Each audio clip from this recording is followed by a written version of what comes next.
One of the major benefits of having a tow dolly is we can go to an area, and we'll typically go for 2 or 3 weeks and then park, and we'll take day trips with the car.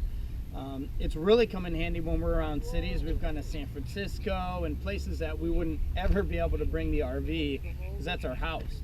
So we can just take the car, really quick trips. We get really good gas mileage. So I'm going to show you how to load up a car on the tow dolly. Put the trailer up to your hitch. Make sure the pin's in there. Hook up your chains.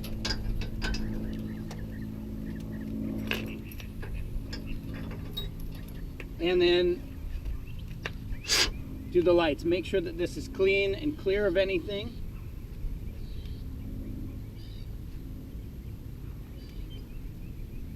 Now you're going to want to make sure to inspect the lights and make sure that they're working. It's really helpful to have somebody else to help you out with that. The first thing is you want to take out we've got a pin right here.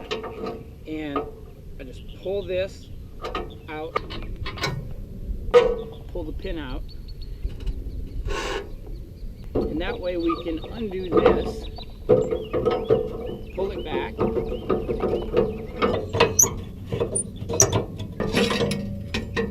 so we can drop the ramp down. So now that we've got the ramp unattached, you just simply drop it down, like so, and now we're ready to bring the car up on it.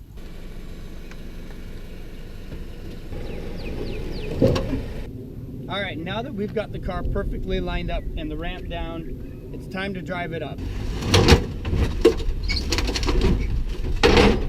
Now we're going to secure the ramp, and we just move that on, tighten this as tight as it will go. Simply put the pin through,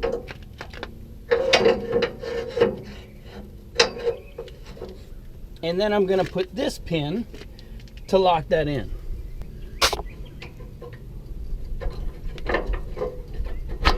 There we go. So now it's time to strap up the tires. And I was told when we bought this trailer that these kind of work as seat belts for the car to make sure that it doesn't slide off if something were to go wrong. First thing is you want to make sure that this is centered with the tire. Now, one of the things that I recommend is these are left and right. So when you store them, I store it in the trunk of the car, and I keep this on the left side, and I keep the right one on the right side. So this simply goes right there, and we pull this over the tire. Okay, we want to make sure it's completely untangled, and this simply goes right over the tire there.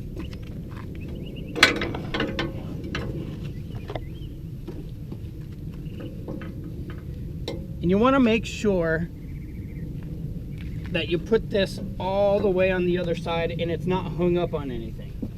We've got the back piece on. Now it's time to tighten this up. And it's a little finicky. You want to make sure that this ends up right about here, because if you tighten it too much, it's going to get in the way of the top part. And you don't want this to be on the actual rubber if possible. So I make sure everything looks good, it's flat, it's not creased in any way, and then we go ahead and simply tighten it. And you want to tighten it as much as you can without actually shrinking it and lifting it up. There, that's good.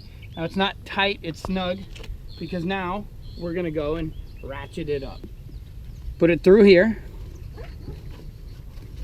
as tight as you can, and we tighten it.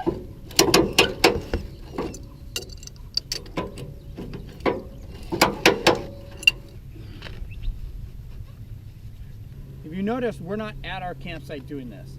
And one of the things that we've learned is you want to make sure if you have the availability to do it on tar, that's a lot better than doing it on gravel. And we've had a lot of rain here in Texas over the past few days, so the gravel, it was really muddy.